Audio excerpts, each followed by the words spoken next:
Welcome to I Am My Sister's Keeper and She Is Mine, a podcast where two sisters who are not mental health professionals talk about mental illness from our perspectives. Just two sisters living with mental illness and loving each other through. Good morning.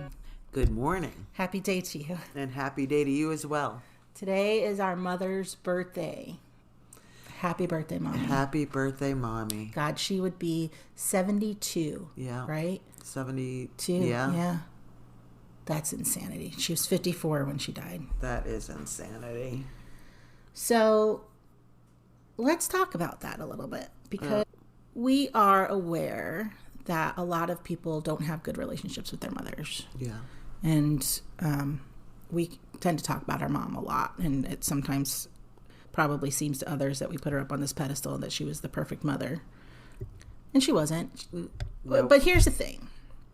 And I battle with this a little bit, because I am very much of the thought process that Mommy had an extremely hard life and that she did the best that she could. Absolutely. And at the end of the day, she was a good mother.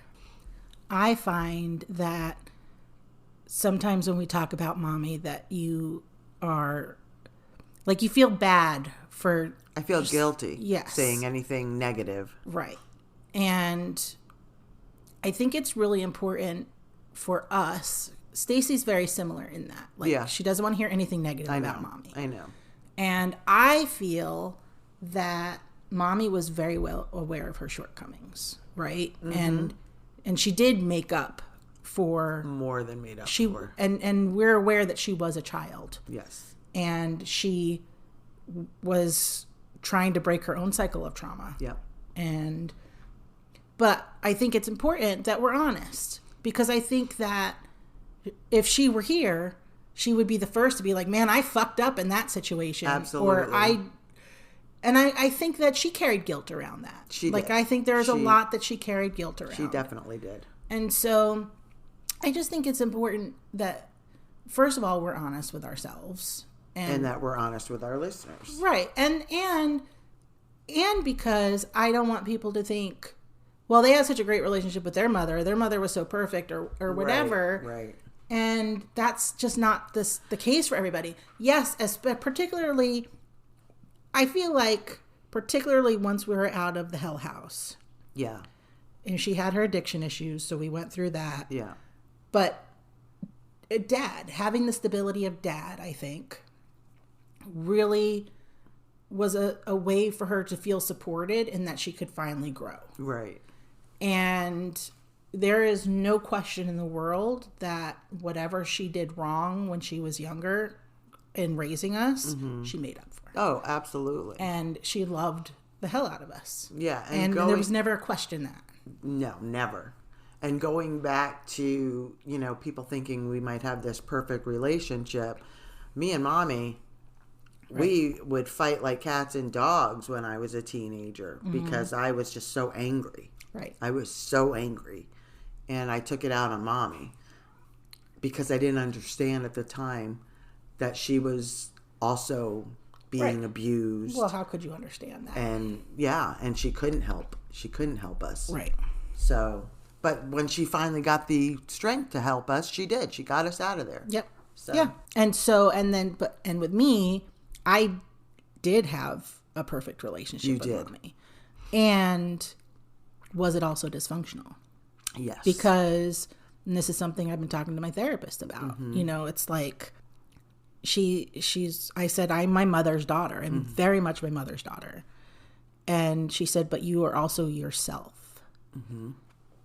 And I brought something up about Stevie Nicks. I'm like, I love Stevie Nicks because my mom loved Stevie Nicks. And because we grew up with Stevie Nicks, and, I named my dog Stevie Nicks almost in honor of my mother. Mm-hmm. And she's like, but you can love Stevie Nicks without it being because your mother loves Stevie Nicks. For me, there was no separation of where I ended and Mommy began. Yeah. So, and I don't accept that though. I don't accept that. I've come to find that I don't accept a lot of things about life anymore, but I don't accept that. I know that because mommy was not well when I was a child, I took on a caregiving role. You did. And you've taken that caregiving role into your, you've always been a caregiver. Right. And that was not the best thing she could have done for me. No. In allowing that. And she didn't have a choice. Like, I don't blame her for that. And I'm attached to it because I'm like, well, don't say anything bad about my mother. Right. Like, no, it wasn't dysfunctional because we loved each other. Right. And let's be honest, it wasn't a healthy way for me to grow up. No. Taking care of people, you know. And it wasn't just because of mommy. It was I have always felt that I had to prove my worth in some way or another, and I became this caregiver. Yeah.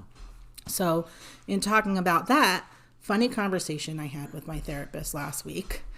I was talking about how I tend to date alcoholics and men who are emotionally or mentally abusive, manipulative, gaslighting kind of thing.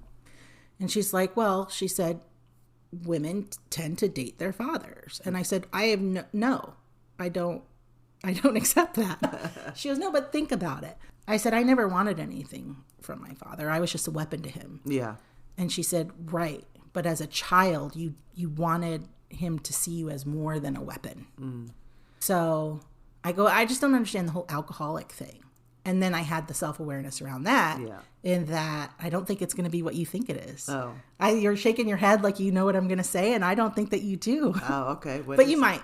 So I think it's because these emotionally unavailable men who are gaslighters and doing whatever, when they're drunk or have been drinking, they're lovey.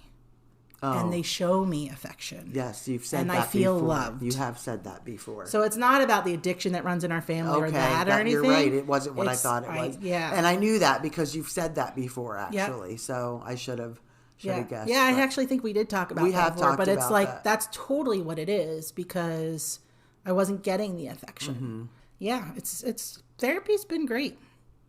I mean, I'm glad. Finding all kinds of shit out about myself. I'm really glad to hear that. I wonder why I date the same kind of man. Because we did have, now I'm remembering the conversation that we had, and you were like, no, they were affectionate even when they weren't drunk. Oh, yeah. But I think it's for you, again, because you're older and we're more enveloped in the abuse, that it's like has something to do. And you were more enveloped in mommy's addiction throughout life. That's true. I mean, I had to keep her alive that one time. So I think I mean, who knows? Ask your therapist about that. I should. Yeah, I should. What's she there for? We can compare notes. So you started seeing a new therapist. I did. She's lovely. She doesn't really have any tools. She's older. So I think that she believes talk therapy is the way to go. And that's fine. It's someone to talk to, once a week who can listen. But I'm wanting those tools. Yeah, it's interesting that you say that because there are so many tools out there right now. And I have found in the last 3 sessions with my therapist, it was really just all talk. And I had the most amazing self-awareness ahas just by talking. Yeah. So... And that's what my therapist said. She said it really does help. You can talk and then all of a sudden be like, holy shit. Yeah. Yeah. It's true. And that's what happened with my health anxiety. It's true. I mean, I was talking. I was like, blah, blah, blah, blah, blah. It's food. I'm scared food's going to kill me. It's food. And since that moment, I haven't had that issue. Wow. It's incredible. That is incredible. So you have found another tool that you're going to try. I think we should talk about that. Sure. I am going to try ketamine therapy. So excited for you. You've wanted to do this for years. It's for treatment-resistant depression. And I'm hopeful. I'm really hopeful that it's going to help me. I'm just tired of being a depressed Eeyore all my life. You really haven't been an Eeyore much in the last 8 months, 6 to 8 months. Yeah, I've been okay. I mean, I know you've had had depression, but I haven't been Eeyore. Right. Like it hasn't stopped you from communicating or socializing. I haven't You've been isolated. Right, which is when it's bad, when I isolate. Right. So you start that on March 7th.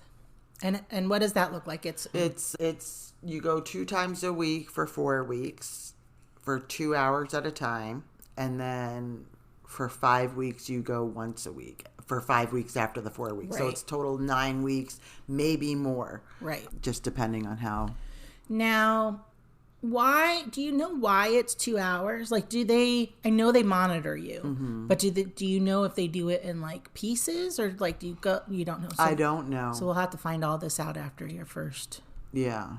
After whenever. Interesting. Yeah, it's a spray.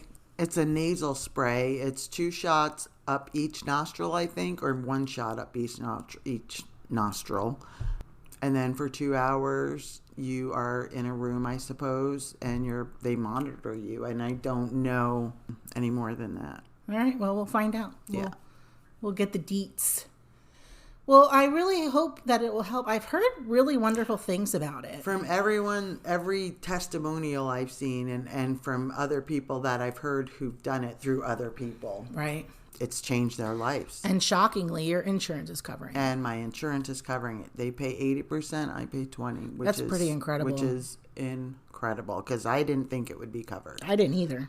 Being, I remember when we talked about it a couple years ago when you were interested. I'm like, well, we'll just figure it out. We'll figure out how to get the money. Yeah, because it's not cheap. It's expensive. Yeah. Well, that's great. I'm excited for you. Oh, me too. Me too. I'm hopeful. So yeah, it's nice to be hopeful. It is nice to be hopeful. It's important. Yeah. Because that's a very hard thing for a lot of people to feel, yourself included, many times. Yeah. So hopeless is a shitter. It is. Hopeless is a shitty place to be. Yeah. But I feel hopeful, and I'm going to be positive, think positive, and say this is going to work for me. Right. Good. So you had a little bit of a setback a couple of weeks ago. Your back went out on you. Oh my God. Is that not horrible? I thought I broke my back. I know you did. I'm sorry I'm laughing at you. I know. I was very dramatic about it because I literally could not make a move without crying out in pain. And I know I'm a baby. I'm a big baby when it comes to pain. But when I say this was the worst pain I've ever been in, this was the absolute worst pain I've ever been in. Well, lower back pain, because it literally affects everything. I couldn't move. You can't do anything. I couldn't. And you did get something out of it, because after you were feeling better, like you were able to move, and you came over and got on the biomat. Oh, right. And I went to help you up, and you said it hurts, but I'm going to work through it because it'll only be for a second. That's true, because usually I'm like, no, I stop when the pain starts. I'm like, just you can survive. And it's so interesting to me, and we've had this conversation, I know, you say. Because you have experienced such severe pain in your life, physical and emotional, that it amazes me that I can't that your tolerance is non-existent to pain. I have zero tolerance for pain. I mean, nobody likes pain, right? But I really like it. I do. I have an aversion to pain. It scares me. And that's something else to talk to your therapist about, because I talk to my therapist about, because I'm like, I have no tolerance for my sister's lack of tolerance for pain. And I feel terrible about it. Like, because I'm like, really? And I no way discounting what it feels like to put your back out, because it does feel like you've broken your back. I have done it more times than I'd like to even count. It's your aversion. Like, you're just like, I refuse to experience pain. But that's the thing. I couldn't refuse to experience pain. Well, it was just there every step of the way.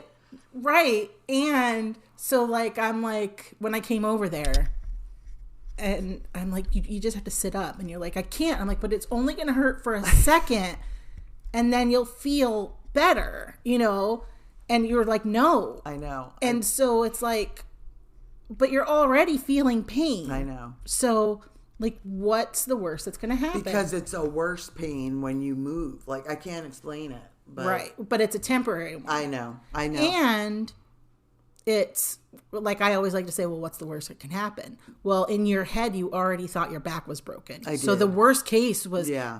I think that's part of the reason maybe that you have a low tolerance for pain, is that your worst case scenario in your head. Yes, I am. And that's a trauma response. Yeah. So it's just, but it is something that I personally think you should talk to your therapist about, just because I think it's important that you work through that a little bit.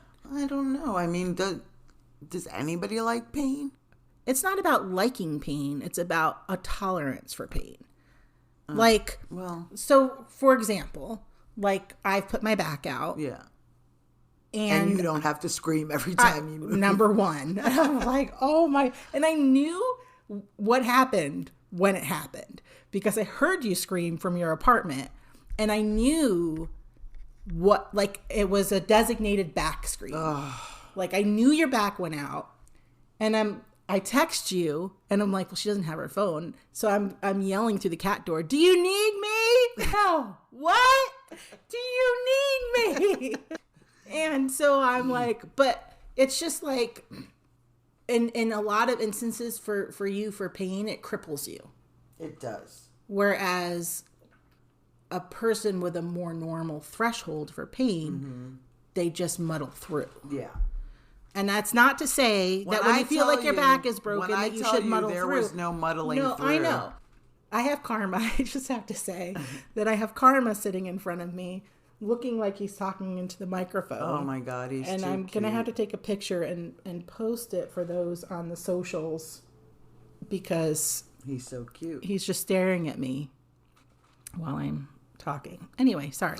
No, seriously, when I say I couldn't muddle through. No, I absolutely know. And this is just a recent example. Okay. Right? So I'm just thinking in general. Well, like, I will because talk even, to her about it. Maybe even there is like something. You think about when we have conversations and you worry about getting older. Yeah. And you're like, if this happens, if that happens, if this happens, if that, I don't want to live. That's true.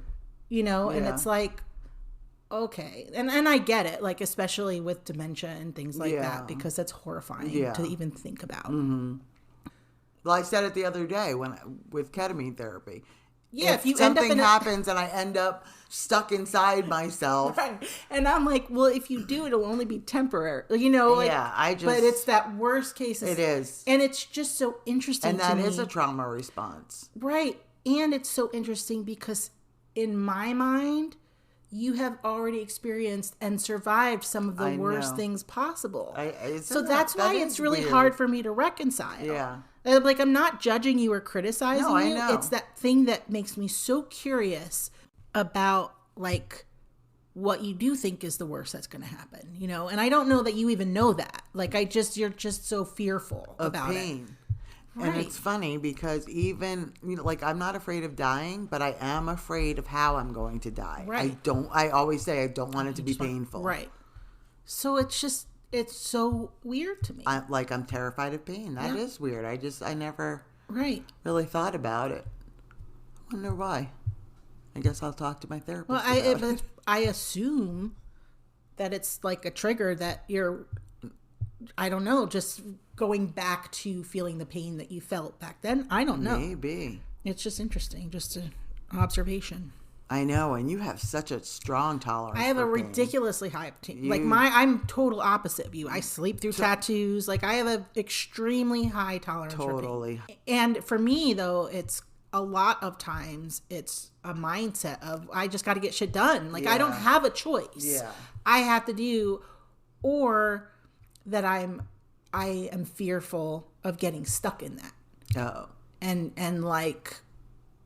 because I worry sometimes if I stop that I won't start again. Oh. In anything, right? Like, you know, you see me, I started a new business at the beginning of February, and I was boom, boom, boom, boom, boom, boom, and then I burned myself out, and then I'm done, and then it's like, am I going to start again? And that didn't happen this time, but I know what you're saying, and so I feel like, because I would love to just sleep sometimes, you know. But and that's why I don't take pills. Yeah. Because I know that I would enjoy that. Yeah. I know that I enjoy taking Percocet. Right. And so I don't take it. Right. Because that's why I don't take my Xanax. Yeah. Because I don't have the time. Like, I can't You don't fathom. want to get addicted to them. I don't want to get addicted, and I don't want to get comfortable in not doing. Yeah. Because for me, that's how I have proven my worth throughout my entire life. I know. By doing. I know. So who am I? And that's how I'm working through that in therapy. Like, who am I? Yeah. I don't even know who I am. We had that talk too. I don't either. Yeah. No idea. So, she's like, well, what if you weren't the strong one? Like, I am the strong one. She goes, what if you weren't? Like, what has that created for you? Because it hasn't created anything positive. Right. Like, if we really think about what being the strong one has done for me, it has made men intimidated by me. Yeah. It has made me choose not to rely on anybody. Yeah. Because Yeah, you're very independent. I don't want to be let down, because then it's, it's this whole cycle that I've gone through my entire life. And we were talking about that this last time, about like the idea of dating and, things like that. I'm like, I don't even, like, I would love to have a partner in life, but it's hard for me to give up. It's hard for me to give up control. Yeah. And yet I would love to be able to give up control. I know. I was talking about why I feel drawn to my ex. Yeah. So what we're talking about in that is that, I've dated other people since, and they weren't great, and we weren't a healthy relationship. Right. We've discussed that. But I felt 100% safe with him. Despite the fact that he cheated on me or did whatever he did, I never felt, maybe when I was in my 20s, but as I got older, like, I never felt that my body mattered. Right. I never felt like it didn't matter what I was wearing. It didn't matter what my mood was. And that's just not something that I really remember feeling, is that safety. Safe, yeah. So yeah, it's interesting. Like, I would love to give up control, but I know that I have this giant wall up around me. So, right. And I know that it's intimidating for a woman to take care of herself. I own my house. I make good money. And you can do fix anything. Things, you don't have to rely like, on a man for anything. And I would love to. I know. I really would love to be able would. to give up some of my life responsibilities and just lean on someone. Yeah. Someday. It'll happen. I'm not concerned. It may not be in my soul contract. I might have other things I'm supposed to be doing. That's how I feel at this point. So, yeah. Yeah. Oh, so let's see. We made it through, since the last episode, we made it through the anniversary of Dad's death and Dad's birthday. Mm-hmm. We had a lovely birthday celebration with Stacy for her birthday. Oh, yeah. That was great. And so today is Mommy's birthday, and then next week, and then hopefully we can get back to the regularly scheduled programming of our lives. Yeah. Because it's just so... Everything is together. Everything is together, and it's just so subconscious. Yeah. Like this, yeah. I mean, this week I woke up the last 2 days at 4 a.m., anxiety. Stacy texted us a beautiful text for Valentine's Day, and I started bawling. Oh. So it's just like, I'm bleh. I really would just love to be able to sleep for a week. Oh, has. So, it is what it is. Yeah, you know how it goes. I mean, do. We all feel it. All three of us feel it. Yeah. In whatever ways we feel it. It's just so interesting just how our bodies are so aware of time. Mm-hmm. Because 90% of the time, I have no idea what day it is. Right. And yet, I can suddenly am not feeling right. And then I'm like, oh, fuck, it's this date. Yeah. And so it's just, our bodies know everything. Yeah. They do. I mean, there's a book, The Body Keeps a Score. It's all about trauma. That's right. And it does. Like, it always shows up. Mm-hmm. It's true. Which is why I followed your advice and started seeing a therapist. I'm glad you did. Even though it brings up stuff and you're probably maybe even funky because of stuff it's bringing up. Yeah, I don't feel like that's why I'm anxious. I do get, or I don't think that's why I'm funky. I do get, like, I brought it up to her I brought it up to you and to her, that I noticed on Friday mornings, because that's the day I go, that I wake up anxious. Yeah. And I talked about that it's vulnerability, that I get anxious about being vulnerable because it's not safe. It doesn't feel safe to me. Yeah. And I never really knew that safety was such a thing for me. Because I'm not scared. You say it all the time. It's funny because you do say it when you're talking about a relationship. Right. You want, and it's right, but it's interesting because it's not a physical safety. Because, like, I'm not scared of anything external. Not. Yeah. You know, I don't worry about locking. Like, you lock all the doors, and I'm like, I'm whatever. Yeah. Like, but think now. Ooh, I just had a thought. Think about the words that I use. I tell Bodhi all the time, my cat. When you're safe. You're safe. Yeah. You're safe. Isn't that interesting? Yeah. But it's just so weird because it's not like I'll walk down the street in any neighborhood. Well, like, I think I like when we were younger, before you came along, we didn't live in the greatest of neighborhoods, and so we locked the doors. And when you were growing up, we lived in the country. We lived way up from the road. No one can see us. We lived in the woods basically. Right. So but I don't have that. Like you think about, what if somebody breaks in? What if somebody does this? What if they get in the back gate? And I'm my just worst case scenario person. Right. And I'm like, well, if somebody breaks in, then because I'm like always, what's the worst that's going to happen? I'm going to die. I'm not afraid to die. Right. You know, I'm going to defend myself first. Like, just if they steal from me, then they needed it more than I did. Like, I just don't, because just like with pain, I fear that I can get too wrapped up in that. And I think that's just a control issue that I have. Yeah. God, I have major control issues. You do. Where I have that, I'm just like, there are certain things that I cannot control. Right. And as much as I would like to control my relationships and what I do and all that, I can't control particularly what somebody I don't know is going to do. Exactly. And so I know that I could get way wrapped up in trying. So I can't even think about it. No. Like because I do believe that what's meant to happen will happen. Right. So, I don't know. But safety of myself, like it's weird because it's like when I say safe, it doesn't mean physically safe. It's just that, like, security. Yeah. And like untouchable, like somebody's got my back. Yeah. So, and I didn't, because Russell was the person that had my back, but I didn't have anybody to have my back after everybody was gone. Right. Everybody moved out. So I don't know. So we talked the other day about potentially taking a break from the podcast. I have not yet committed to that break. Okay. We may take a few months off. I mean, let's just be real with the audience. We'll play it by ear. Well, yeah. If we want a podcast, we'll podcast. Notice that I said that properly. You did say it properly. I usually say we'll play it by ear, which to me makes complete sense. And it sounds the same, so you might want to say what you're saying. You might want to spell what you're saying. Oh, play it by year, Y-E-A-R, rather than play it by ear, E-A-R, which is apparently the appropriate term.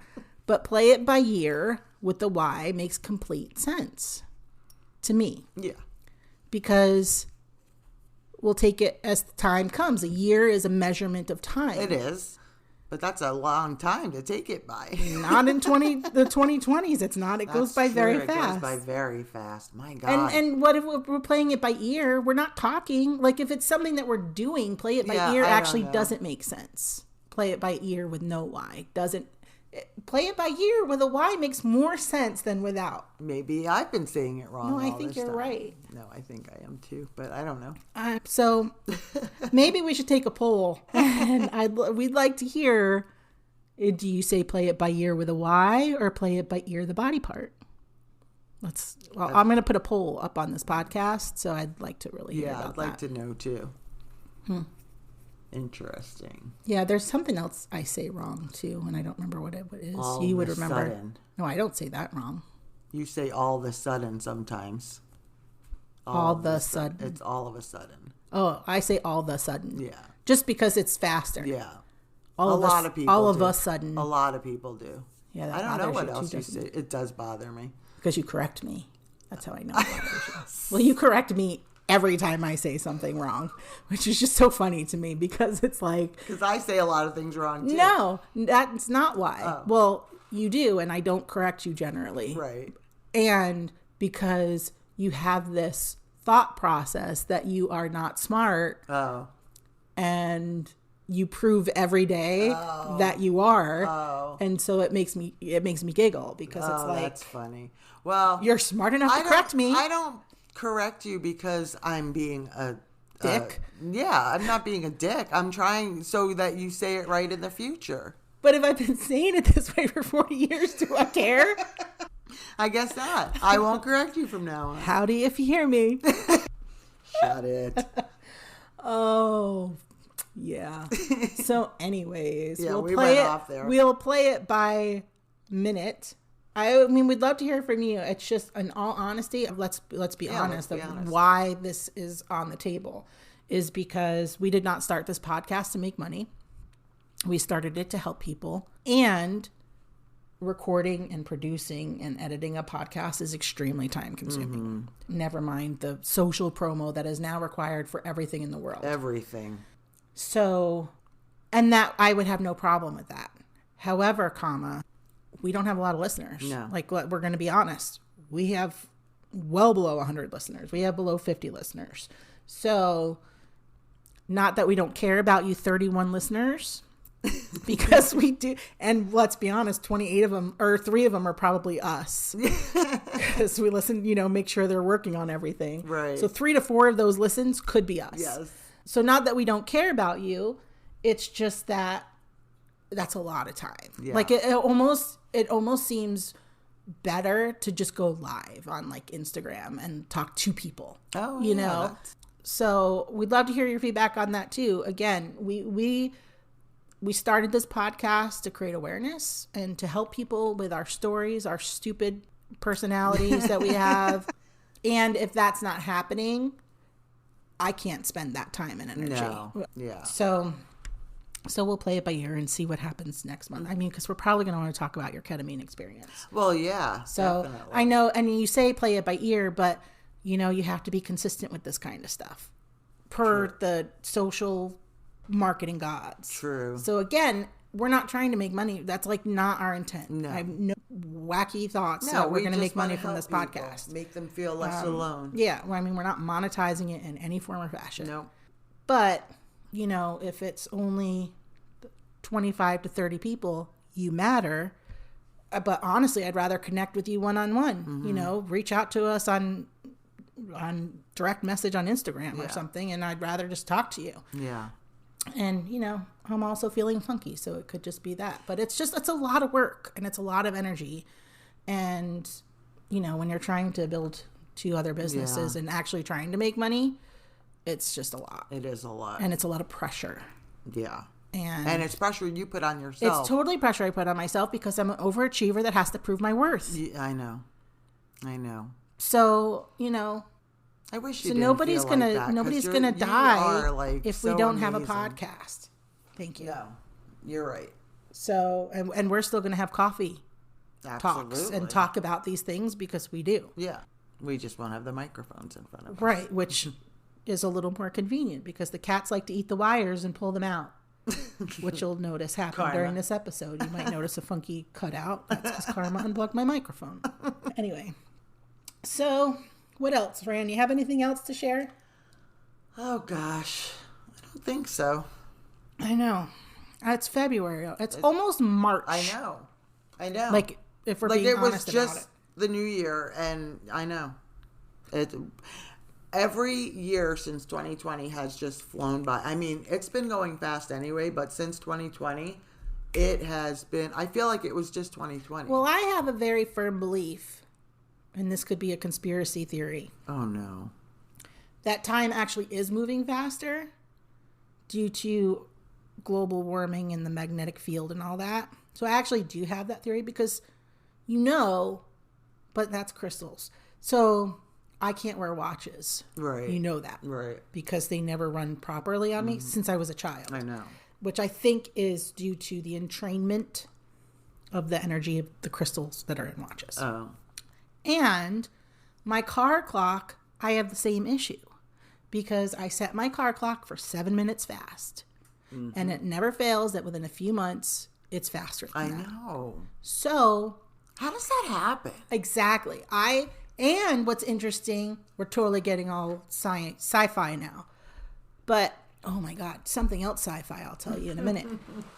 But yeah, I mean, I have this theory that time is moving faster than we know. Like, I don't know. I actually forgot what I was going to say. Oh, no. But what I was not going to say is that there is a TikTok woman, and she does glitch in the Matrix stories. Oh. And wow. Cool. There is some wacky stuff that happened. You love TikTok. I go through phases. I go through phases because I lose time on TikTok. Yeah. Because I get very engrossed, and if I find that's why time's going so fast. Which is why I no longer play video games. Yeah, I know. You do get because engrossed. I like to play role-playing video games. And so it takes time and energy to get to your next stage, and all of a sudden I have lost 4 hours of time. And I can't justify. I've removed all games from my phone and my iPad for the same reason. That's because funny. I cannot justify losing that amount of time. Yeah, I know. So anyway, I was off. I took myself off TikTok for like a week. Wow. Because I was spending too much time. Yeah. It's easy to get sucked in. Well, it is. Watch one video and then turns into another. Right. And they're like, oh, well, this is a part 3. I have to go back and watch the first 2 parts. And I'm like, what else does this person talk about? So I give myself, if I get on TikTok, I look at the clock and I say, okay, I have until this time. Smart. But these glitch in the Matrix stories are phenomenal. Really? Because shit happens that is just unexplainable. Mm-hmm. And it's just so interesting to me. You'll have to share that. Oh, I will. Yeah, I'll find her. I'd like to see some of her videos. If I can find, yeah. Well, she just tells other people's stories. So people submit their stories about these glitches in the Matrix. And then, of course, all these people have these theories about what really happened. Cool. But this one woman, well, I'm just going to share this really quickly because why the hell not? You'll all get a kick out of this. So this woman is in her bedroom. And she has a Rhodesian Ridgeback mixed dog. Okay. Now, Rhodesian Ridgebacks have that ridge up their back that generally stands up all the time. Yep. Hers is a mix, so that is not the case. Okay. And so she's in her bedroom, and the dog comes in growling with his ridge up. And he's mad, pissy, all the things. So then she hears this noise outside. So she looks out the window and didn't see anything, but then ended up closing the dog because he was going nuts. She closes the dog in the room, goes outside, and hears her dog scratching on the gate with his ridge up. She just locked her dog in the room. Mm-hmm. So she goes back in the house, whatever, and her dog is in the bedroom. Right. She goes back out later, and the scratches are there from the dog. Just some weird random shit. And so, yeah, I got caught in that for 40 minutes watching those. It's easy to get stuck in. Because I'm because I know some strange stuff has happened to me aside from time. So, yeah. But, we do a lot of that to numb ourselves, right? That true. Was a homework piece. Yeah, it's mindless. When it's, I notice I do that with TV. I don't watch TV often. But you have it. I have something running that I've seen 8 million times. And so, and even when I do sit down to watch, oftentimes I'll choose to watch something I've already seen. Yeah. Rather than watch something that I haven't watched yet because it's just a numb. It's just, I don't want to think. Mm-hmm. Yeah. Yep. So there's so many trauma responses that we have that seem so wonky, and it's God, it makes total sense. Yeah, it does. So, all right. Well, that's our story, and we're sticking to it. So we may or may not see you or talk at you next month. If you would like us to talk at you next month, shoot us a message on Instagram. Yeah. Or Facebook. Yeah, either My way. Sister's Keeper Mental Health, both of them. Also take our poll about play it by ear with or without a Y, because we're really interested in knowing that. And yeah. Yeah. We'll talk at you some point. Have a good month or so. Have a good year. And happy February 15th. Yes. And remember to be kind to others and to yourself. Love our podcast? Don't forget to follow us on social media. You can find us at My Sister's Keeper Mental Health on Instagram and on Facebook. Also, please remember that we are not licensed mental health professionals, and if you are in crisis, please dial or text 988.